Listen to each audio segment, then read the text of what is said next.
Modi cabinet के विस्तार को लेकर शिवसेना असंतुष्ट नजर आ रही है। शिवसेना अध्यक्ष उद्धव ठाकरे ने कहा कि केंद्र सरकार ये साफ करे कि शिवसेना को कैबिनेट में किस तरह से शामिल किया जाएगा। उद्धव ने कहा कि वो लाचार होकर किसी के दरवाजे पर खड़े नहीं होंगे। उद्धव ने कहा कि कभी कहते हैं कि कैबिनेट मंत्री का पद देंगे तो कभी कहते हैं राज्य मंत्री का पद देंगे। सरकार साफ करे कि क्या और कैसा पद मिलेगा। हवा में बातें नहीं होनी चाहिए।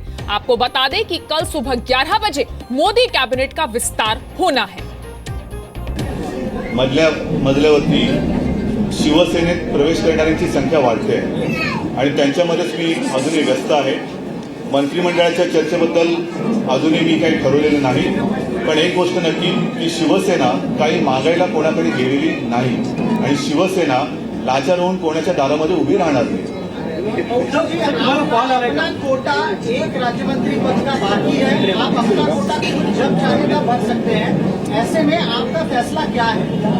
राज्य मंत्री नाही, अजूनही म्हणून म्हटलं ना की राज्यमंत्री गेल्या वेळेलाच देत होते, परंतु त्यावेळेला सुद्धा आधी केंद्रीय मंत्रीपद त्यांनी सांगितल्यानंतर राज्यमंत्री सांगितलं। म्हटलं मला असे तुकडे टाकले नकोय, जे काय होणार असेल ते सन्मानाने होऊ द्या, पण आम्ही लाचार म्हणून कोणाच्या दारामध्ये जाणार नाही। दिल्लीकडे विचारणा झाली आहे का? अजून माझी कोणाशी चर्चा झाली नाही, ज्यावेळेला होईल तेव्हा। और जी मीडिया संवाददाता संजय सिंह इस वक्त हमारे साथ जुड़ गए हैं। संजय, साफ तौर पर उद्धव ठाकरे यहां पर काफी नाराज नजर आ रहे हैं और कहीं ना कहीं इशारा है ये तमाम जो डेवलपमेंट्स हो रहे हैं उन्हें लेकर।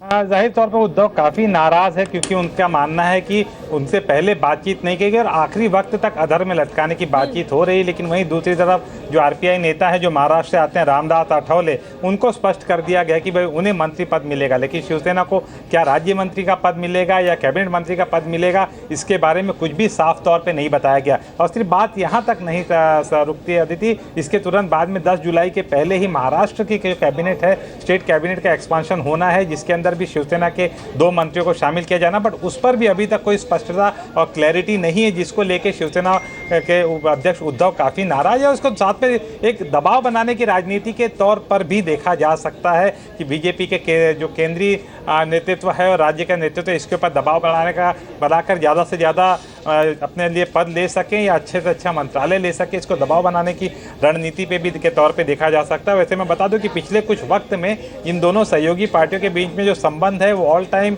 सबसे खराब स्थिति में है। दोनों एक दूसरे पे छीटाकशी ताना मारते रहे और आलोचना करते रहे, और ऐसे में उद्धव का ये बयान उस चीज को और एक स्टेप और आगे लेकर जाता है। जी बिल्कुल संजय, जैसा कि आपने बताया कि एक ऐसा रिश्ता जो अब टूटा तब टूटा की स्थिति में काफी समय से रहा है, उसमें मोदी कैबिनेट के विस्तार की खबर आती है, संभावितों के नाम आते हैं और कहीं ना कहीं उद्धव ठाकरे को साइडलाइन होने की फीलिंग आई, जिसके बाद इस तरीके का रिएक्शन।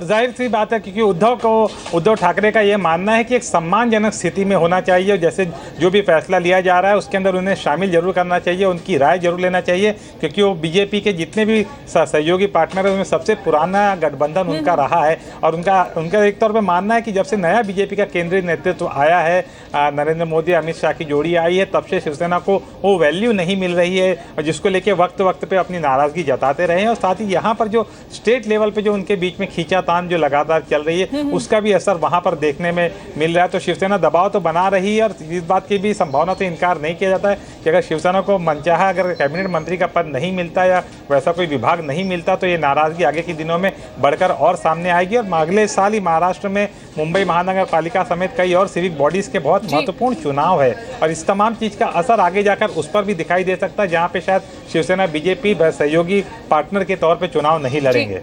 अदिति, संजय, अगर हम आपसे पूछें कि एकदम एग्जैक्ट डिमांड क्या रख रही है शिवसेना यहाँ, इनको दरअसल क्या चाहिए?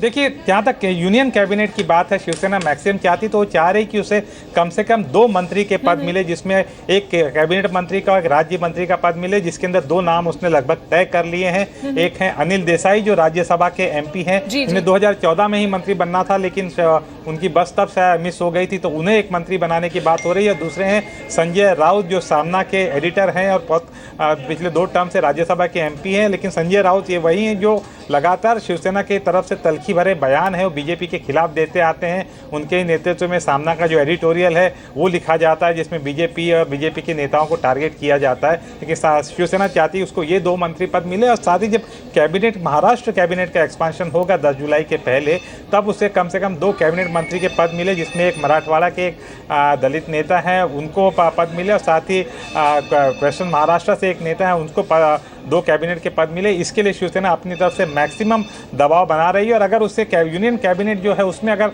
मनचाहे नंबर नहीं मिलते हैं तो जाहिर तौर पे वो बाद में कहीं ना कहीं अपने आप को कंपेंसेट करने की कोशिश करेगी महाराष्ट्र का जो स्टेट कैबिनेट है उसके एक्सपांशन में। जी संजय, और जिस तरीके से दबाव की ये राजनीति यहाँ पर इस समय देखने को मिल रही है वो कहीं ना कहीं मोदी, प्रधानमंत्री मोदी पर और अमित शाह पर दबाव बना भी सकती है, क्योंकि शिवसेना एक ऐसा पॉलिटिकल पार्टनर है जिसको बीजेपी चाहे भी तो भी नजरअंदाज नहीं कर सकती। जाहिर तौर पर शिवसेना सबसे पुराना पॉलिटिकल पार्टनर है, उसे नज़रअंदाज नहीं कर सकती और पॉलिटिकल पार्टनर होने के साथ ही सरकार में रहते हुए, साथ में रहते हुए जितना विरोध और जितनी आलोचना शिवसेना करती है बीजेपी की, उतनी शायद कोई दूसरी पार्टी है जो विरोधी पक्ष की पार्टियां हैं वो भी नहीं करती है। तो ऐसे में शिवसेना के जो तमाम रुख है उसको बीजेपी को नज़रअंदाज करना बेहद ही मुश्किल होगा। बहुत बहुत शुक्रिया संजय आपका इस पूरी जानकारी के लिए। तो मोदी कैबिनेट के विस्तार को लेकर शिवसेना असंतुष्ट नजर आ रही है। शिवसेना अध्यक्ष उद्धव ठाकरे ने कहा है कि केंद्र सरकार को यह साफ करना होगा कि शिवसेना को कैबिनेट में किस तरह से शामिल किया जाएगा। और आपको यह भी बता दें कि कैबिनेट मंत्री का पद मिलता है या राज्य मंत्री का पद मिलता है, इसको लेकर वो चाहते हैं कि क्लियरली उनको बताया जाए। और मोदी कैबिनेट में नया चेहरा आरपीआई अध्यक्ष रामदास अठावले भी हो सकते हैं। उन्होंने जी मीडिया से कहा कि अमित शाह ने कल उन्हें शपथ दिलवाने का आश्वासन दिया है। उनकी बातचीत आपको सुनाते हैं। अठावले जी, अभी आपने अमित शाह से मुलाकात की है, आपको क्या आश्वासन मिला गया? क्या मंत्रिमंडल में आप शामिल हो रहे हैं?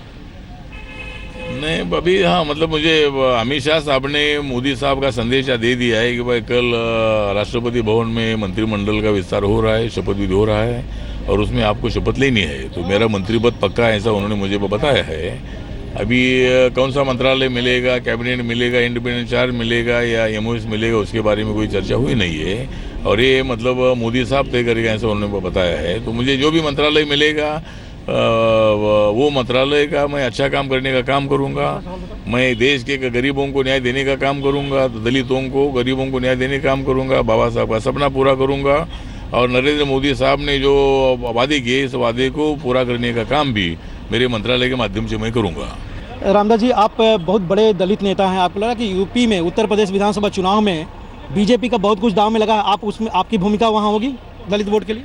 हाँ, तो मतलब हमारी कोशिश ये रहेगी कि जिस तरह रिपब्लिकन पार्टी महाराष्ट्र में और पूरे देश भर में बीजेपी के साथ है, उसी मुताबिक 2017 के विधानसभा के चुनाव में रिपब्लिकन पार्टी जरूर बीजेपी के साथ रहेगी और वहाँ एनडीए की सरकार बीजेपी के नेतृत्व में लाने की हम कोशिश करेंगे। वहाँ का दलित वोट जो है, ये दलित वोट पर खाली मायावती का, बीएसपी का अधिकार नहीं है, ये दलित वोट पूरा आरपीआई का था बोले, लेकिन हमारे वोटों पर मायावती ने कब्जा कर दिया है।